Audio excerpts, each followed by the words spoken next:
Morning. Good morning. এটা কালকের? না ভাই, এই মাসের ব্যালেন্স শিটটা করে রাখছিলাম। আসলে আর কদিন পরেই তো ক্লোজিং করতে হবে। ঝিনুক ঝিনুক কিন্তু খুব সিরিয়াসলি মন দিয়ে কাজটা করে, তাই না? হ্যাঁ স্যার, কার দিদি সেটা দেখতে হবে না?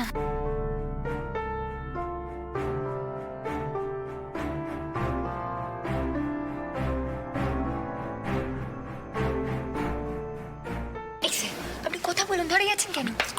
আরে আপনাকে তো বললাম আপনি বলুন কথা, আমি এক্ষুনি এসে আপনি কথা বলুন।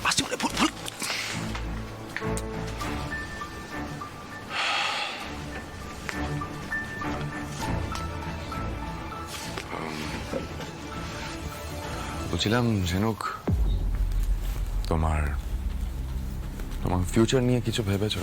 মানে any future plan? Future plans? Okay, coming straight to the point.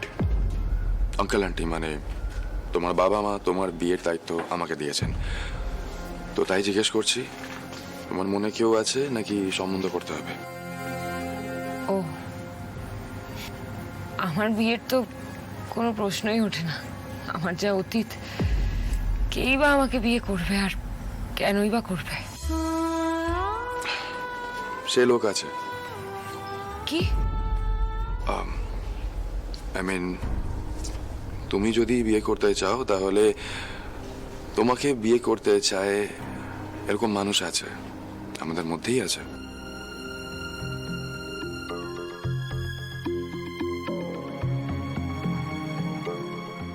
ভাই, তমাল বাবু খুব ভালো মানুষ।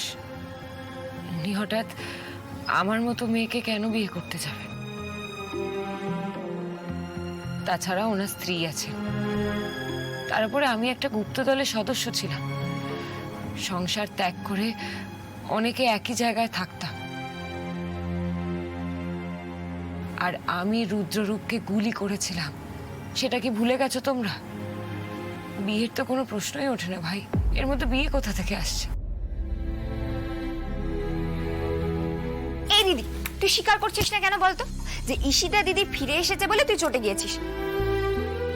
এর আগেও তো তুই তমাল দাদার স্বপ্নর কথা শুনে বেশ এসেছিলিস, হাসিসনি বল? এই তমাল দাদা, এদিকে শোনো।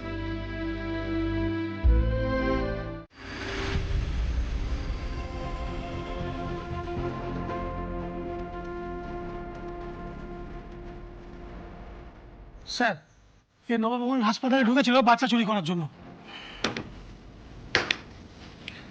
কি নাম তোর? তুই বাচ্চা চুরি করিস? এই শাস্তি জানিস? নবাবগঞ্জ না অপয়াগঞ্জ? তোর আগের বারেও শিক্ষা হয়নি। সত্যি এই কাজ করতে আসাই ভুল হয়েছে। ব্যবসা ট্যাবসা সব চৌপট হয়ে যায়। এই নবাবগঞ্জের হাসপাতালে কি করছিলিস সেটা খুলে বল, কিন্তু এমন মার মারবো মেরে তোর পিঠের চামড়া তুলে দেবো। বল। বলছি স্যার, বলছি।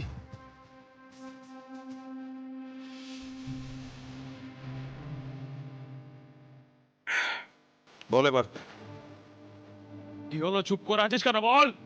বলছি স্যার, বলছি। আপনাদের এই নবাবগঞ্জ খুব অপয়া জায়গা স্যার। 24 বছর আগে বাচ্চা চুরি করতে গিয়ে ফেসেছিলাম, এইবারেও ফাঁসলাম। সব কপাল স্যার, কপাল। 24 বছর আগে? 24 বছর আগে ওই সময় তুই কি করছিলি? ওই সময় কি করছিলি বল, কি হলো বল।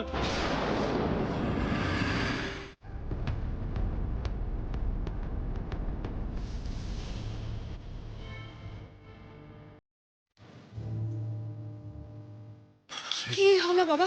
এমন ফোন করে সব তাড়াতাড়ি মাদুলিটা আনতে বলে আমি এনেছি। মাদুলি এই যে।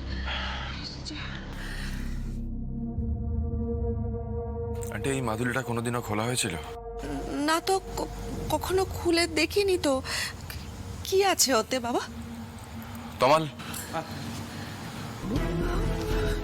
এটা খুলে দেখ, দেখ ভেতরে কি আছে। এসো এদিকে এসো। মাদুলির ভেতর থেকে আবার কি বেরোবে বাবা জীবন? হ্যাঁ, আচ্ছা এখানে কি হচ্ছে আমাকে একটু কেউ বলবে?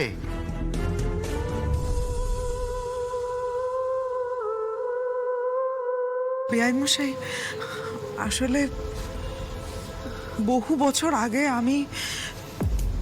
আমি আমার এক কন্যা সন্তানকে হারিয়েছিলাম।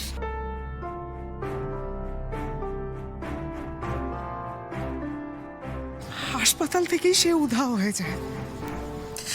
তার গলায় একটা মাদুলি ছিল, ওই ফুলকির কাছে যেমন আছে। রোহিতের বাবা ওনার আর আমার নাম ওই মাদুলিতে লিখে দিয়েছিলেন।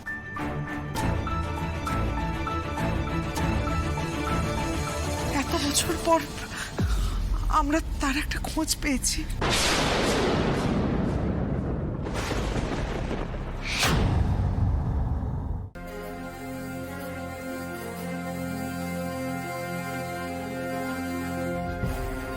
জয় মা কালী, জয় মা কালী।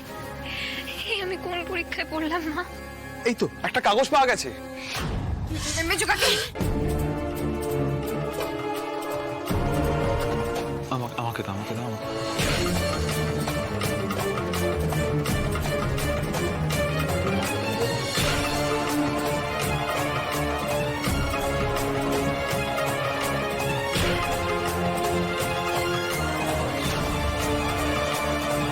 অরুণা ও প্রিয়জিৎ।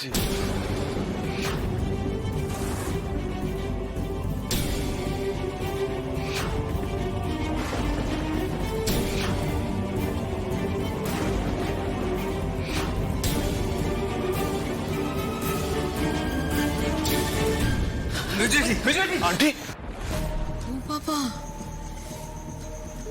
এ আবার কি? ফুলকি আর রোহিতদার সম্পর্কে নতুন মোড়। এই নতুন আইডিয়াটা রুদ্ররূপ সান্যালের মাথায় কি করে এলো জানি না, but Rudrarup Sanyal, you did a good job.